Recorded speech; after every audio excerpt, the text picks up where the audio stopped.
the Tiggerage Sporting Complex, about to see our medalists walk back out on court.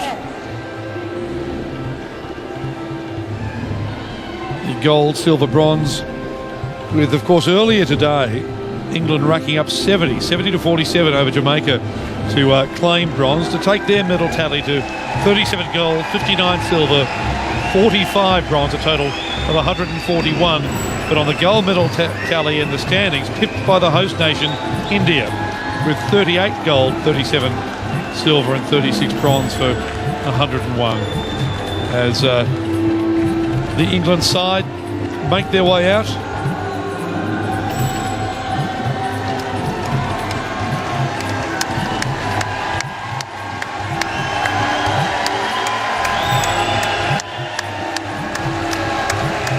Followed by the gold medalists, the silver Ferns, and the silver medalists, Australia's Diamonds.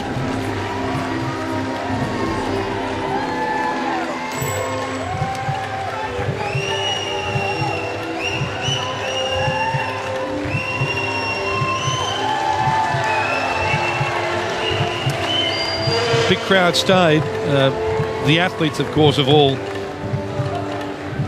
run off to get themselves back and ready for the closing ceremony. His Royal Highness Prince Edward, Earl of Wessex and Vice Patron of the Commonwealth Games Federation. Miss Molly Roan, President. Here is Prince Edward on the left of screen. He'll present the gold medals. Molly Roan, the President of the International Netball Federation, will present the silver. And Lindy Murphy, the President of the England Commonwealth Games Association, will present the bronze.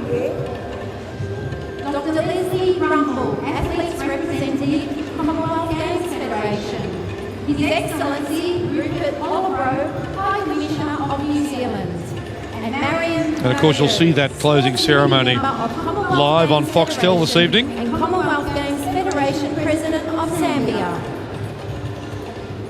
And the handover to Glasgow. The winner of the bronze medal, England. They played well, didn't they? Had both Australia and New Zealand on the rack. Good moment for them. There's Atkinson on the end. Fourth Commonwealth Games. Back-to-back bronze medals for the world number 3, and so deserved. They are in such closer company to the 1 and 2 in the world than they are to the 4th ranked team Jamaica. So deserving that they followed through and claimed the bronze, as co-captain Karen Atkinson receives the first of the England medals, her 4th Commonwealth Games. Sonia McCloma, who, as we've mentioned, won't be available for England for next year's World Championship, nor Jiva Mentor, the magnificent defensive pairing for England. Ideal that they were together. Joe Harton, Tamsin Greenway, spent plenty of time on Australian soil, playing for the Firebirds in the ANZ Championship. Brilliant at wing attack for England across these 11 days of competition. She gets that medal around her neck. And if you're wondering as well about the scarves that all of the competitors here in Delhi have been receiving, they date back to the 1300s, 1305 AD, a Chanderi scarf. Originally cotton, now a mixture of cotton and silk. And we saw some silky smooth skills throughout this tournament. Pamela Cookie, a point in question. Back-to-back bronze medals for her, instrumental in the forward line. Finished their match against Jamaica with Brownfield behind her. Chambers, another defensive option for England. And Sarah Bayman, the last to receive her medal for the world number 3, as the scarves are added around the neck. They're beautiful, the scarves, aren't they?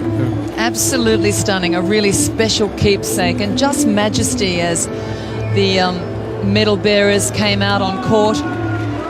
Lindy Murphy crosses screen. She, of course, is an Australian, and quite an honour that she operated as the technical delegate for netball. Huge task for her as she leaves main stage. She was joined by President of the England Commonwealth Games Association.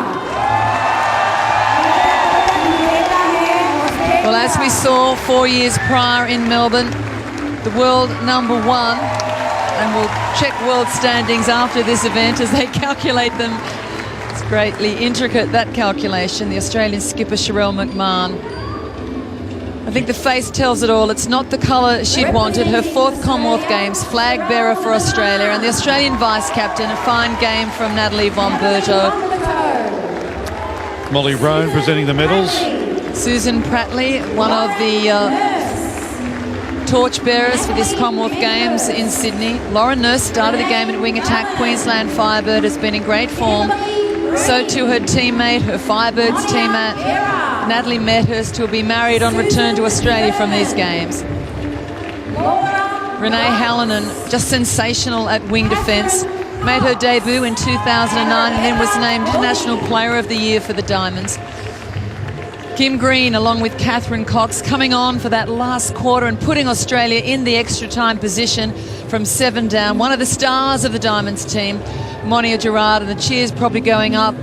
She debuted 1992 for Narrabeen Primary. Geitz beside her, then Furman. So the back line through for Australia, a young and developing back line. And the veteran of the team, Catherine Cox, a sombre expression.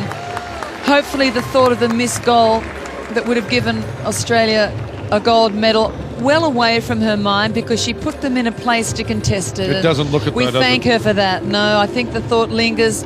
Beck Bully, the last to receive her medal, came on in the extra time situation, forcing Gerard across the line. She was Player of the Year in the ANZ Championship, and the eyes tell the story for the Australian Diamonds. They're not sparkling as we're used to, but they should be. They've given us so much pleasure and so much pride.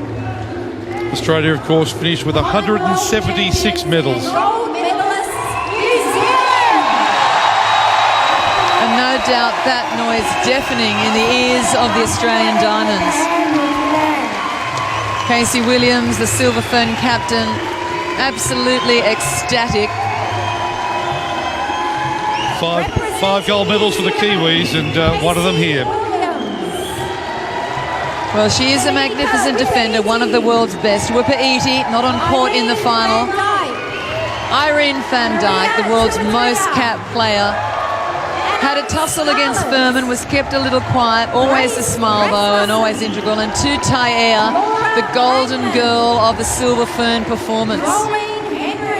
Scarlett, in and out of the game, was used effectively by Ruth Aitken. It was a game of tactics. Rasmussen, Laura Langman, since her debut, has not missed a game on court. It's 60-odd games now, isn't it? Amazing. And Henry, too, had a share of wing defence, Jolene Henry.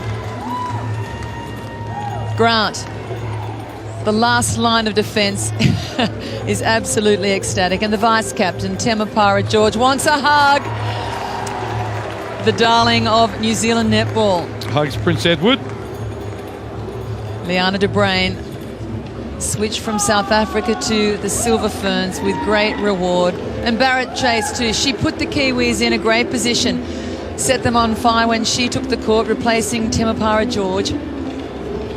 So Australia finished the Commonwealth Games with 74 gold, 54 silver, 48 bronze for 176. With the last gold of the Games go to the mighty Kiwis, the Silver Ferns. They were just wonderful. It was a great game, the longest game in this level of netball's history. 86 minutes. And as we said at the start of the match, the 100th time these two nations have met, and on every occasion give us an absolute spectacle. But this moment belongs to the Silver Ferns.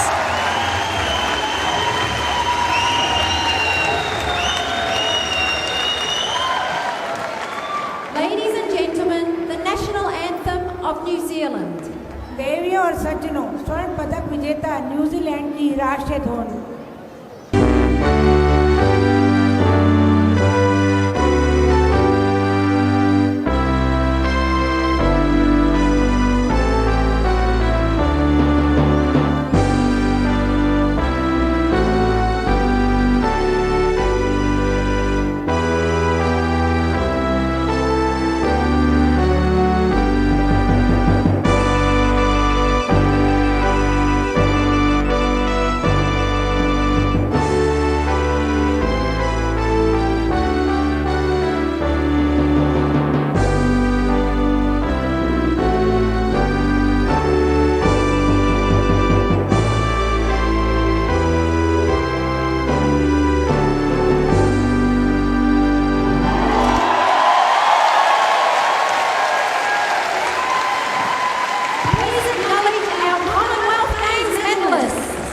Wonderful stuff for the Silver Ferns.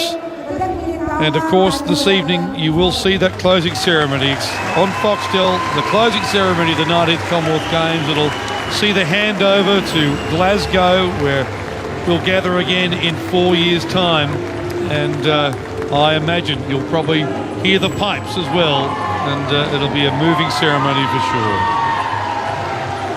Annie, it's been one of those contests that obviously as an Australian captain you would have loved to have seen go the other way, but extraordinary match.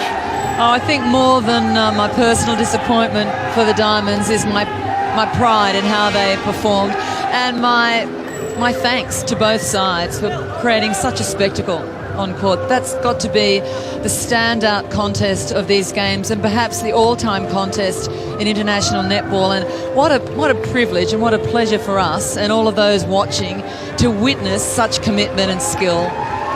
So I think the positives outweighing the sadness at the moment. And there's the moment that they'll remember forever.